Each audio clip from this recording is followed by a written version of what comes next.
సుందరకాండ 36వ సర్గ. 35వ సర్గలో హనుమంతుడు సీతామాతకి తన మీద నమ్మకం కలిగేలాగా రామలక్ష్మణుల రూప లావణ్యాల గురించి వివరిస్తాడు. అంతేకాకుండా సుగ్రీవుడికి రామలక్ష్మణులకి మధ్య కలిగిన మైత్రి గురించి వివరిస్తాడు.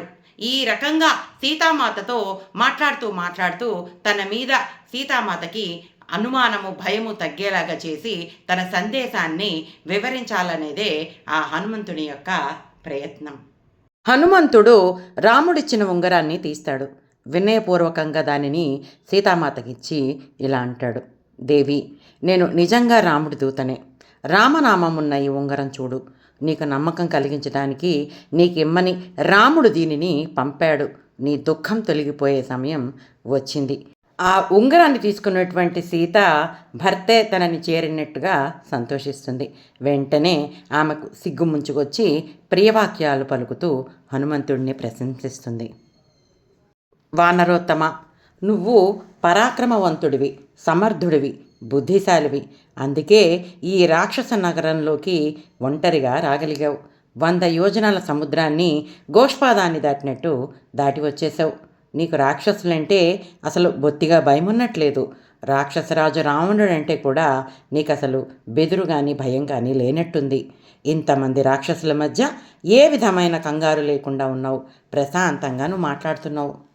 నువ్వు సామాన్య వానరుడివి కాదు, నాతో మాట్లాడేందుకు తగినవాడివని రాముడు ఎంపిక చేసి ఉంటాడు. అయినా రాముడు నీ బల పరాక్రమాలు ప్రజ్ఞా విశేషాలు తెలుసుకోకుండా పరీక్షించకుండా నిన్ను దూతగా పంపడు. అందులోనూ నా దగ్గరికి అసలే పంపడు. నా అదృష్టం వల్ల రామలక్ష్మణులిద్దరూ కూడా క్షేమంగా ఉన్నారు. రాముడు క్షేమంగా ఉండి కూడా నన్ను రక్షించకుండా ఎందుకు ఉపేక్షిస్తున్నాడు? సముద్ర పర్యంతం ఉన్న భూమిని దహించి వెయ్యకుండా ఎందుకు ఊరుకుంటున్నాడు? ఇదంతా నా దురదృష్టం. దీనికి రాముణ్ణి అనుకోవడం దేనికి? నాకే అంతులేని దుఃఖం అనుభవించే యోగం ఉండి ఉంటుంది. అలా అంటూనే హనుమంతుణ్ణి ప్రశ్నల వర్షం కురిపిస్తుంది. నాయనా, రాముడు బాధపడటం లేదు కదా, దుఃఖించటం లేదు కదా, ఇంక పైన శత్రువులు జయించటానికి చేయవలసిన పనులన్నీ చేస్తున్నాడా? పొరపాట్లేం చేయట్లే కదా? అవసరాన్ని బట్టి సామధాన భేద దండోపాయాలు ఉపయోగిస్తున్నాడా?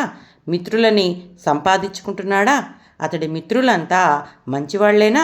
ఆ మిత్రులు అతడితో మైత్రిని అభిలేషిస్తున్నారా? అతన్ని గౌరవిస్తున్నారా? దైవానుగ్రహం కోసం రాముడు పూజలు చేస్తున్నాడా? ఏ కార్యమైనా సాధించాలంటే దైవానుగ్రహమే కాకుండా మానవ ప్రయత్నం కూడా కావాలి. రాముడు దైవానుగ్రహానికి పురుష ప్రయత్నానికి సమానమైన ప్రాధాన్యం ఇస్తున్నాడా? ఓ హనుమ, నిన్ను ఒక మాట అడుగుతాను, ఉన్నది ఉన్నట్టు చెప్పు. రాముడు ఎప్పుడైనా నన్ను తలుచుకుంటున్నాడా? నేను దూరంగా ఉండడంతో రాముడికి నా పట్ల ప్రేమ తగ్గిపోలేదు కదా? ఈ కష్టాల నుంచి నన్ను అసలు విడిపిస్తాడంటావా? రాముడికి సుఖాలే తప్ప దుఃఖాలు అలవాట్లేదు. ఇప్పుడు అనుకోకుండా వచ్చిప్పుడు నీ దుఃఖానికి కుంగిపోవట్లేదు కదా? కౌసల్య, సుమిత్ర, భరతుడు అందరూ క్షేమంగా ఉన్నట్లు సమాచారాలు అందుతున్నాయా? అందరి మన్ననలు పొందవలసినటువంటి రాముడు నా గురించి దుఃఖిస్తున్నాడా? నా గురించి ఆలోచిస్తున్నాడా? నన్ను శోకసాగరం నుంచి దాటిస్తాడా? రాముడికి సహాయంగా భరతుడు తన అక్షౌహిణి సైన్యాన్ని పంపుతాడంటావా? సుగ్రీవుడు తన వానర సైన్యాన్ని తీసుకొచ్చి నన్ను కాపాడుతాడా? లక్ష్మణుడు రాక్షసులను సంహరిస్తాడా? రామలక్ష్మణుల భయంకరమైన అస్త్రాల ధాటికి రావణుడు రణరంగంలో నేలకూలడం నేను చూస్తానంటావా?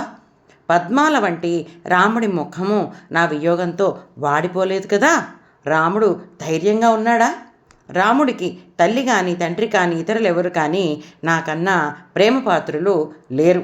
నాకంటే అధికంగా అన్నమాట అలా ఉంచు. అసలు నాతో సమానమైన ప్రేమపాత్రులే ఎవరు లేరు. రాముడికి నా మీద అంత ప్రేమ ఉంది.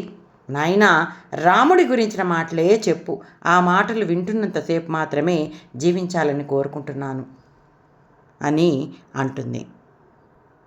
హనుమంతుడు మళ్ళీ రాముడి గురించి చెప్తాడనే ఆశతో సీత అతని వైపే చూస్తూ అంతే మాట్లాడి ఊరుకుంటుంది. ఈ హనుమంతుడు శిరస్సుపై అంజలి ఘటించి ఇలా అంటున్నాడు, సీతాదేవి, నువ్వు ఇక్కడ ఉన్నట్లు అసలు రాముడికి తెలీదు. అందుకే నిన్ను వెంటనే తీసుకెళ్ళలేదు. నువ్వు ఇక్కడ ఉన్నావని నేను చెప్పగానే వానర సైన్యంతోనూ వృక్షమూక సైన్యంతోనూ వచ్చి రాక్షసులందరినీ సంహరిస్తాడు. ఆ రాక ఎలా ఉంటుందంటే తను చేసే ప్రయత్నాన్ని ఎవరు ఊహించలేరు, ఎవరూ కూడా నిరోధించలేరు. ఆ సమయంలో దేవాసురులలో ఎవరు అడ్డం వచ్చినా వెంటనే వారిని వధించి ముందుకు వెళ్తాడు. ఆఖరికి మృత్యువే అడ్డం వచ్చినా వెంటనే వధించి ముందుకు వెళ్తాడు. ఓ తల్లి, రాముడు నీ కోసం ఎంతో దుఃఖిస్తున్నాడు. నువ్వెక్కడున్నావో తెలియక సింహం పీడిస్తున్న ఏనుగులా ఉన్నాడు. ఓ దేవి, మలయ వింధ్య పర్వతాల మీద, మేరుమందర పర్వతాల మీద, మేము తినే కందమూలాల మీద ఒట్టు పెట్టి చెప్తున్నాను, రాముడిని నువ్వు త్వరలో చూస్తావు. నీ వియోగ దుఃఖంతో రాముడు మాంసం తినటం లేదు, మద్యం ముట్టడం లేదు. రోజుకు ఒక్కపూటే, అది కూడా సాయంత్రం వానప్రస్థులు తినే ఆహారం మాత్రమే తింటున్నాడు. మనస్సంతా నీ మీదే లగ్నం చేసుకుని ఉండి రాముడు శరీరం మీద పాకుతున్న ఈగలను, దోమలను, పురుగులను, పాములను కూడా తోలుకోవటం లేదు. నిత్యం శోకపరాయణుడై ధ్యానంలో మునిగిపోయి నిన్ను గురించి తప్ప వేరే ఏమీ ఆలోచించటం లేదు. రాముడికి కంటి మీద నిద్ర లేదు. ఎప్పుడైనా కనులు మూతపడి కునుకు పట్టబోతుంటే వెంటనే సీతా సీతా అని మధురంగా కలవరిస్తూ ఉలిక్కిపడి లేస్తాడు. మంచి పండు కానీ, అందమైన పువ్వు కానీ, మరి ఏదైనా చక్కటి వస్తువు కానీ చూస్తే హా ప్రియే అని నిన్నే స్మరించి నిట్టూరుస్తున్నాడు. నిత్యం నిన్నే తలుచుకుంటూ నిన్ను పొందేందుకే ప్రయత్నిస్తున్నాడు. సీత రాముడి కోసం ఎంత దుఃఖిస్తోందో రాముడు కూడా సీత గురించి అంతే దుఃఖిస్తున్నాడు. రాముడు సీత క్షేమ సమాచారం ఇంకా వినలేదు. అందువల్ల అలాగే దుఃఖంలో ఉన్నాడు. సీత రాముడి క్షేమ సమాచారం వింది కాబట్టి శోకం కొంచెం తగ్గింది. అలా ఒకవైపు శోకం, మరొకవైపు ఆనందం ముంచెత్తుతుంటే ఆమె శరత్కాలం ప్రారంభ సమయంలో తెలిమబ్బుల చాటున వెలిగే చంద్రరేఖలా ఉందని మన వాల్మీకి మహర్షి చెప్తున్నారండి. మిగతాది వచ్చే సర్గలో చూద్దాం. అంతవరకు సెలవు.